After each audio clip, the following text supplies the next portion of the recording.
everyone. Welcome to this week's Karma Cards. Man, the energy has been crazy again. I feel like I say this every time now, but we really are in a ramped up period of energy. And I mean, it makes sense. Tomorrow on August 11th is the full moon in Aquarius. So we're going to have this rampage of energy as we're coming up to this full moon moment. By the way, if you'd like to join us for some release work and a little bit of healing energy work, as well as psychic Q&A, you can join us at tomorrow's full moon spirit circle. Here's the link, and it's also in the description, so you can click on it. And if you'd like to come join us for that lovely experience, I actually love working with the full moon energy because it's so healing, because it's really about this energy of just letting go and releasing yourself from old patterns. And speaking of old patterns, that's the message I have for you this week. It's a beautiful message. It's a simple one. It's simple to understand. It is a little bit more challenging to do because it requires trust and faith, but let's talk about it. So this week's message is really about pivoting, but in a very specific way. And I have a story I want to share with you around that. So I want you to notice when something goes wrong in an area of your life, or you get information or news or have an experience that feels like it is the opposite of what you want to experience, be it with money, with relationships, with your personal life, with your career, it doesn't matter. Whenever we have these experiences, we have a natural reflex to this information. When something goes in an unexpected downturn way, what do you naturally do? Take a minute to think about it. So whatever it is that you realize you do, the energy behind that is contraction. Something goes wrong, we pull in. We pull our energy in. We're like, oh crap, this is not what I wanted. Now I have to protect and preserve what I have, right? That's usually what happens, is we're contracting, and it's just a reflex, right? Because whenever we have that sense of a threat to some kind of security in our life, whether it's financial, emotional, relational security, when we have a threat to our security, there goes our autonomic nervous system, right, kicking in, and we're in fight or flight, and it's a natural contraction. And so I want to share with you a little story that happened to me this week. This week, I had some news around money. And whenever money does funny things, man, does that make me contract immediately. So my energy upon hearing this information was to brace and prepare for something I don't want to experience. And it was automatic. It was so strong. It didn't even feel like it was connected to a thought. It was just a reaction. And I was lucky enough to have a beautiful coaching session with one of my coaches. And I was able to bring it to the table and talk about it, and talk about all the feelings and thoughts and the things that my ego says as I'm going through this experience. And listening to the thoughts coming up, right, it was all around sort of this feeling of blame or gloom and doom, or just, disappointment, and talking about how these feeling states are not helping me. They're not supporting me, right? They're just helping create what I don't want. And we all know this. We all know that we can do that. We know when we've got that contraction that we can actually start, manifesting or creating, or at least thinking about how we don't want things to go. And I realized at the end of it, after sort of talking about what would be a better direction to take my energy in, I really considered it. I realized that, this news actually was coming through my husband, so it wasn't directly through me, it was through him. And I realized that by me shutting down or preparing to brace for something, that I was actually sort of sending some of that energy his way. And I got really clear and conscious about it. And I realized that's not what I want to do. That's not what I would intend consciously to do. And so my thoughts turned, instead of about my own protection or safety, and they turned to, how could I make him feel better?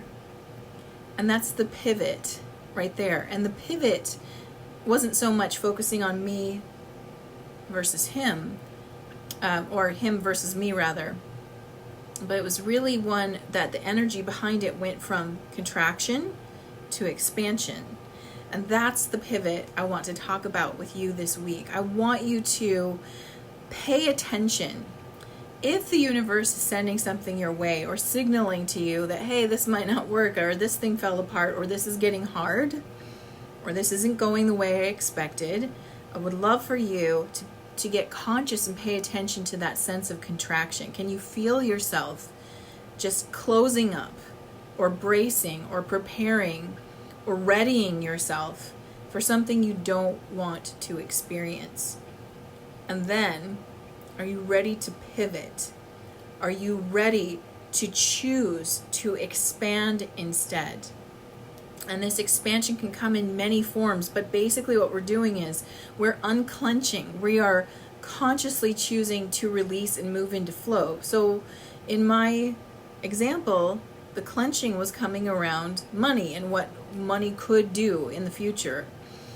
And instead I chose to treat my husband to lunch, which is not, that is not what I would do if I'd stayed in a clenched and contracted place, because everything would be about bracing and protecting. I wouldn't even think about, being, everything would be about frugality rather than about, enjoying money, enjoying using money. It was so interesting. So when I did this pivot, I was really focused on, what I could give in this moment. How could I make this better?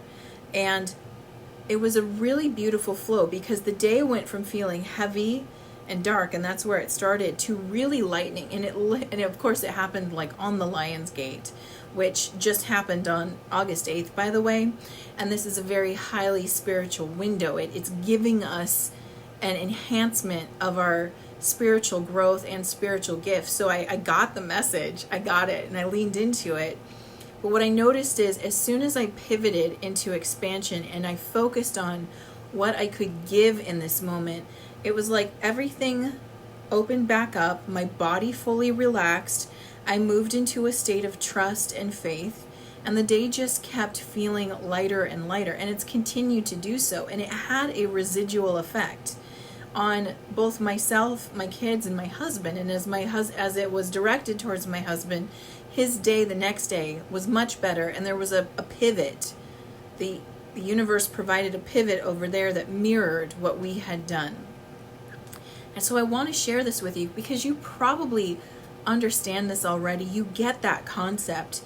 It's really scary in the moment to make that choice. And it's scary because, again, your nervous system is shutting down. There really is something happening there. And it is a tricky moment to sort of control. But there are ways to do it. The way that I was able to have a conversation with someone that helped me open back up and look at things from a different perspective. If I didn't have that, what I could have done is I could have focused on my nervous system completely by doing something like putting my legs up the wall. So if you put your legs up the wall, what happens is the blood naturally, it's going down to your chest, right? Making your heart beat slow, because the heart doesn't have to pump so hard to move blood through the body. But by doing that, by slowing down your heartbeat, slows down your breath, and your parasympathetic nervous system kicks in. And that's what lets you know on a physiological level that it's okay to relax. So I just want to share with you, there are other ways that you can get out of fight or flight when you feel it, when you feel that contraction, when you feel yourself brace and start to squeeze. See if you can get yourself in a position where you can lay down, put your legs up the wall, you can put your hand on your heart and take, if you can take up to 5 minutes, this is fantastic. If you can only take 6 breaths, 6 deep breaths where you're counting in for 6 and out for 6, that can change as well, because again, slowing down the breath allows the parasympathetic nervous system to kick on and say, hey, we're okay. If we can breathe deep, we're okay. So we want to find ways, or talking to someone that you trust, that is supportive, who's going to support you in shifting rather than corroborate with you in your misery. You want someone who to help guide you and lift you out of that limited state of thinking. But all of these things allow you to stop and think about what could help me expand right now, so that we move out of contraction in energy and into expansion. And one of the best ways to help yourself get into expansion is, what can I give in this moment? What can I give to someone? Can I give someone else a hug? Can I give someone else a phone call? Can I do something nice for someone else? Can you do something nice for yourself? What can I give to myself? What can I give? Can I give myself a bath, which is one of my favorite activities? Or can I give myself time to sit down and color and just unwind and do something that does not instigate more of the contraction energy, but allows me to expand? Can I go for a walk, right? So what we're looking at is, how can I expand? And what's going to be interesting about it is that initially you're going to be in a state where you want to resist what's better for you.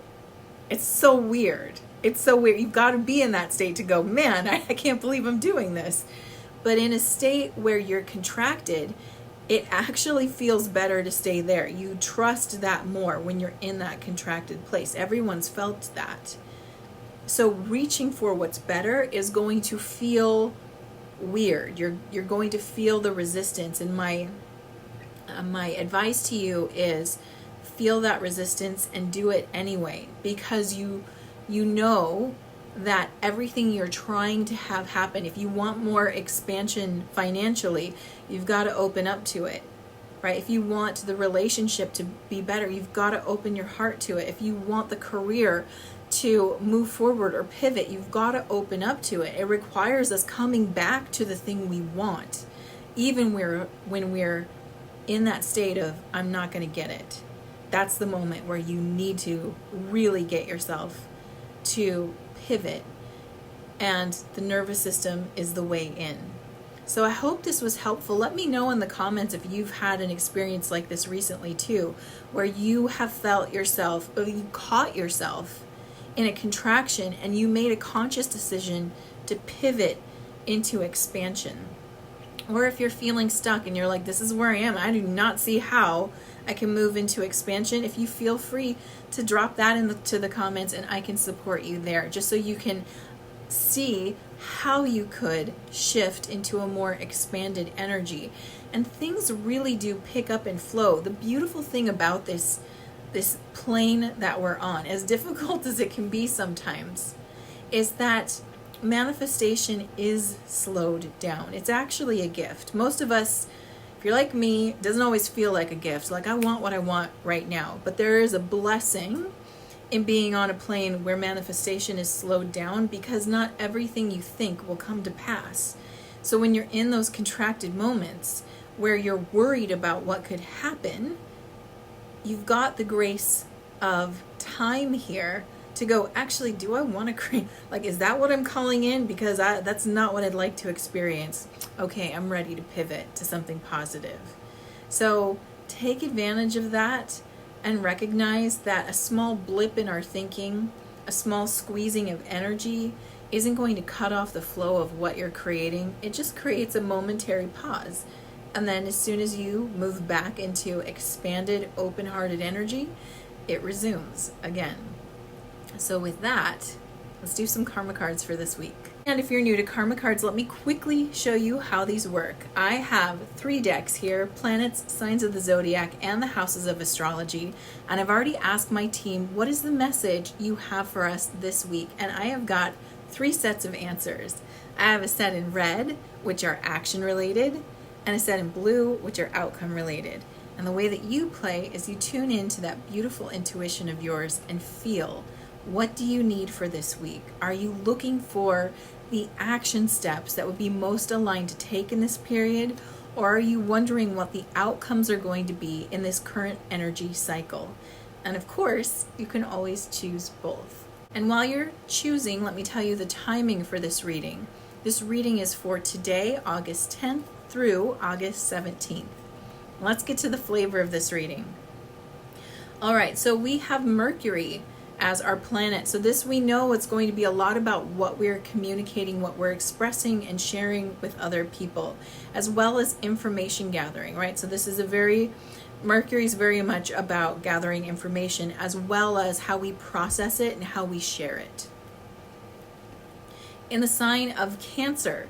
So again, this is going to be really focusing on communicating our feelings. When we get Cancer coming up, this is very much one of the feeling signs, as well as deep intuition. So it's sort of using our feelings and our guts to help us navigate the area. And the area we're focusing on is actually our foundation, our core self, as well as the past. So we have the 4th house here, which is ruled by Cancer. So we've got a lot of Cancerian energy in this reading. So let's see what the message is. For those who are choosing action, your spiritual action at this time is communicate your feelings as you did in the past. What we're looking at here is connecting in with your emotional state, but also finding out. And when it says as you did in the past, many times this is taking us back to childhood, when we were naturally less filtered, when we were less concerned about what we were communicating and more interested in just speaking our mind, speaking our thoughts. So we're being asked to tap back into our more authentic self and communicate our feelings from that place. Mental action.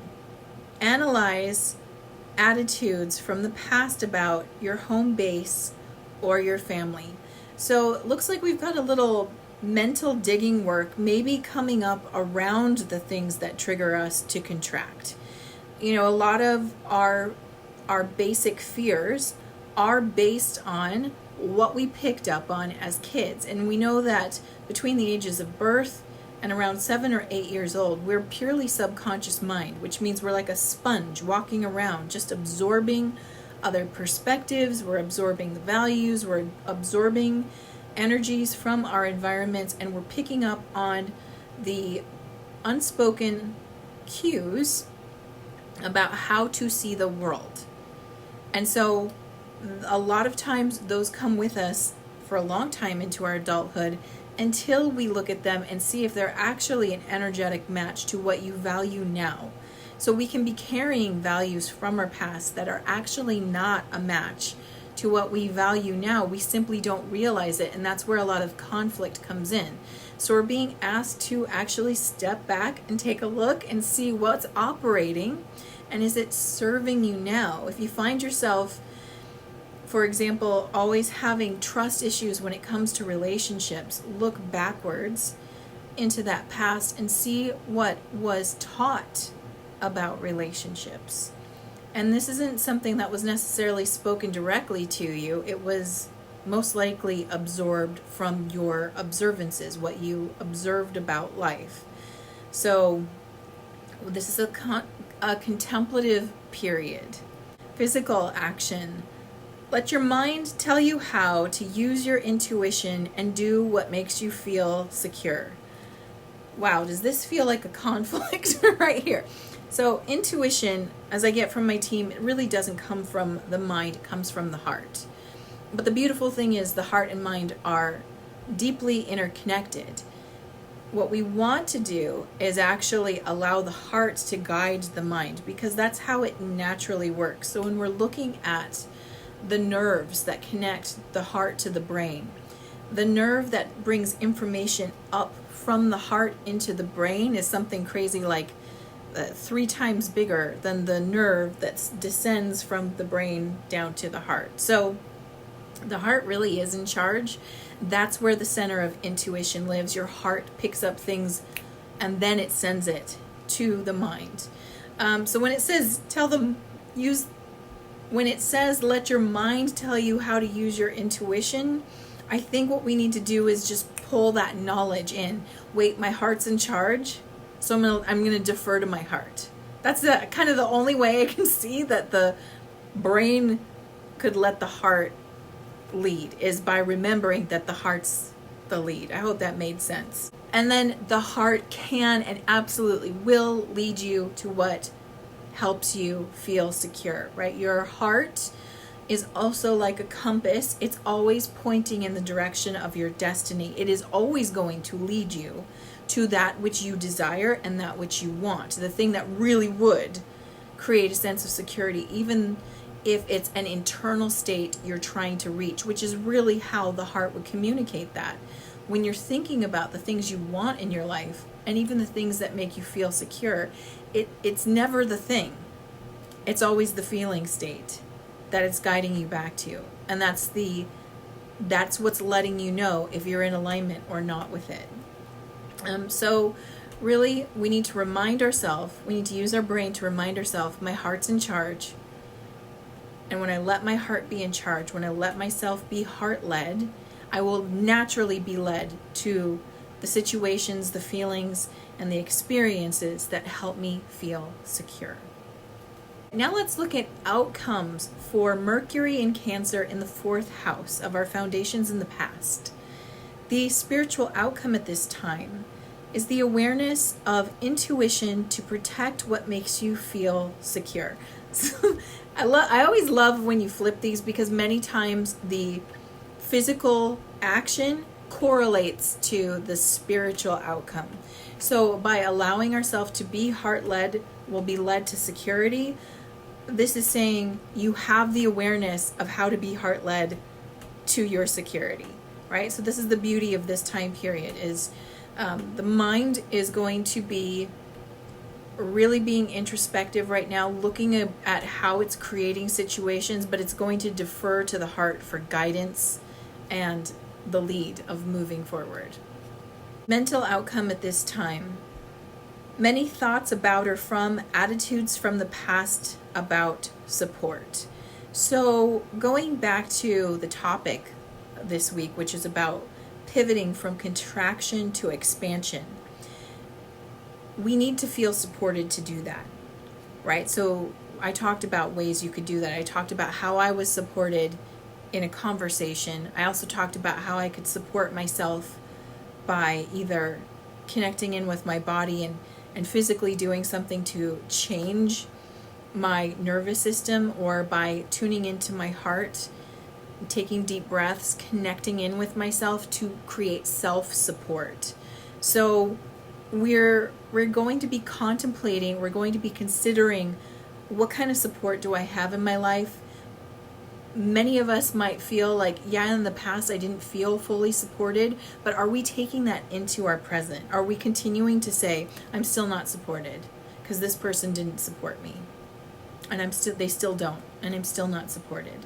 That is an unhelpful thought that will keep us in a cycle of feeling unsupported. So we're being asked to recognize the support you've been waiting for is from you. That's the basis. That's your foundation right there. You supporting yourself. This doesn't mean you won't get support from others, and it doesn't mean you don't desire support from others. All of that can be had, but the foundation must be coming from you. Otherwise, it never feels like it's there, even when you're getting it. How many people, like virtually raise your hand, how many people actually have support around them, but because they never felt supported in the past, or they felt denied support, you're still kind of chasing it, even when it's around you. It's because the support you have currently, it doesn't feel like enough. And that's because you haven't realized that the one I'm waiting for is me. That on some level, you're not fully supporting yourself. You might support yourself to a degree, or you might support yourself in certain areas. Like you might have a job, you might have an income coming in. Of course, that's a form of support. But are you emotionally supporting yourself? Do you have your own back, right? When your needs are not getting met, do you speak up for yourself? Or do you keep quiet because you're afraid you'll lose support? That's what we're talking about right here, is that kind of support, that emotional, energetic, spiritual type of support where you feel like somebody's got your back. And of course, the universe, I truly believe the universe has your back. But do you? And if you're not feeling that, There's a good chance it's a disconnect because you're not feeling it from yourself as well. So we're being asked to consider the support that we felt we had or didn't have or don't have, and where are we relying on it from? If we believe that support only comes from outside of us, then what happens when we appear to have no support? What happens to us? Right? Support will always be there. And the beautiful thing is, if you realize you are that foundation of support for yourself, then you know it's always going to be there. And then if we're acting from that place, we're choosing better all the time, because we're going to start thinking the thoughts, we're going to start paying attention to our feelings and make sure we feel supported. And when we're in that space, we start taking actions from that space and we get results that match. So the idea of understanding how you perceive support and being really honest with yourself about how you're giving it to yourself or not. And like I said, it's not a black and white thing. You could be supporting yourself in some ways and not so much in the other. That's what you need to, so it's a scan. I'm looking at all the areas of life. Do I have my back here? How about over here? How about emotionally? How about physically, spiritually, all of that, right? And as we notice that and then make decisions about, will I show up now? Because I feel like that's the other part. Even though this is very much about thinking about it, the next step after that is to make some decisions. Well, okay, crap, I'm not supporting myself emotionally. Am I going to now? Do I get it yet? Or do I still believe that someone else has to do that job for me? And you'll notice that when we're leaning on people, they naturally kind of pull away.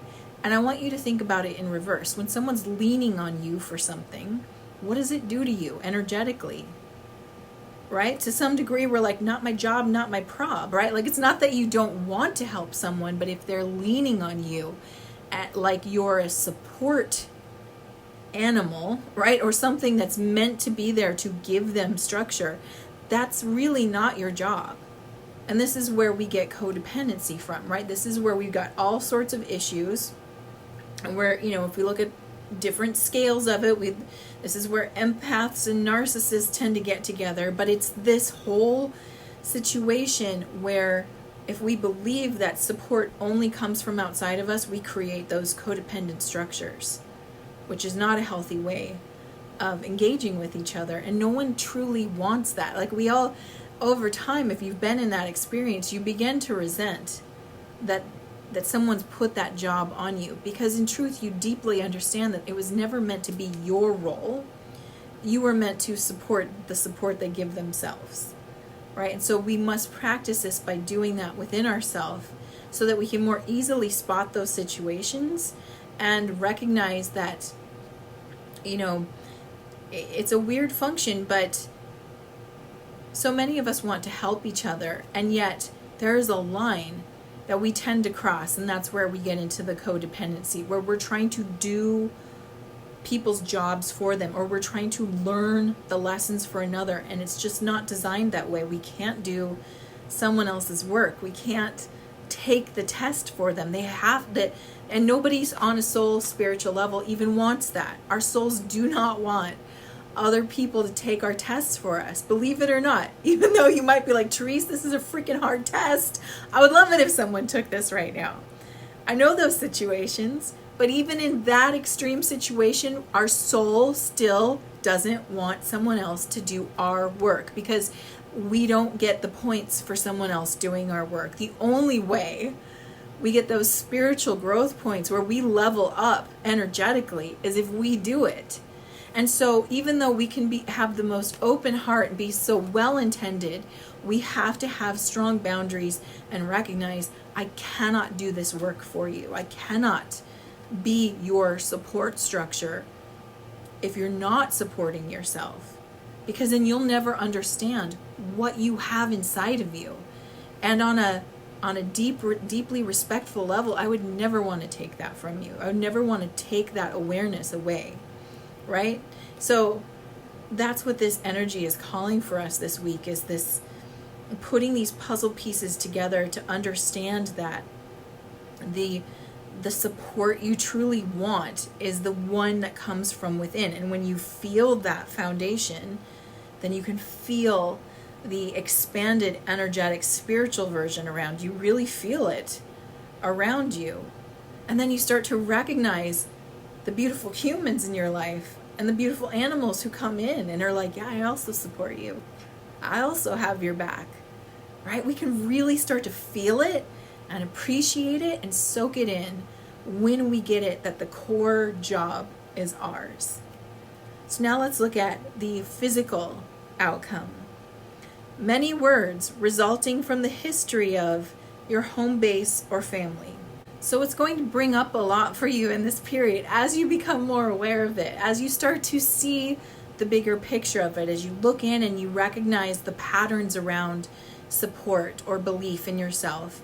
All this connecting the dots is going to come up. And the past is an interesting and yet tricky area to deal with, because on one hand, yes, we want to look and know, but on the other hand, we need to be very aware that we're not continuing to drag it in and not using it as an excuse for behavior. It's so it's so hard. I mean, I have so much empathy because my brain constantly wants to do that. It constantly wants to look at, well, that's how it was, that's what happened to you. Because that happened to you, this is how you function, and then you bring it into today. And so we have to practice this sort of a boundary around it, where we're like, I'm going to look at how I designed this, how it was created, what information was I given, how did people respond to situations, what were the nonverbal cues that taught me about what support was, right? Or how to deal with situations. I'm going to observe that and try to see if I can find it. And then I'm going to simply understand it and thank it, right? We really want to say thank you. That's a good resolution, is look at, I see you. Oh, I was taught that you needed so-and-so in your life to feel supported. And if so-and-so wasn't there, then you didn't have support. I see that now. Thank you for showing that to me. I forgive you. Goodbye. Like that's all we want to do, is see it, acknowledge it, forgive it, thank it, and be on our way, so that we stop bringing it into our present moment. Because we have a choice here. We can either live from a past, or we can create the now and into the future. And most of the time we're programmed to be past self-oriented. So that's why life starts to feel like it's just repeating. In a sense it is, because we keep deferring to what happened in the past. So hopefully this week's message will stimulate you to consider how to pivot when you want to contract into expansion. It'll help you consider what you consider support to be, and really look and see, am I supporting myself in every way I can, or do I default to this has to be present to support me? And then we can go ahead and look back on, where did I get that idea? Where did that come from? Oh, it came from mom, or oh, it came from grandma or grandpa. Okay, I see it now. Thank you for showing me that. I forgive you. You didn't know. I mean, you're just doing the best you can. So am I. So I forgive the whole thing. And I say goodbye now, because I'm moving this way. So hopefully it inspires that. And if you need support, go ahead and leave a comment. You can also send me an email at hello@blythestarlight.com. And jump on my mailing list so I can support you in so many other ways. But until then, I'm sending you so much love. Mwah. Thank you for watching. Subscribe now and hit the notification bell so that you know the next time I release a new video. Until then, stay magical.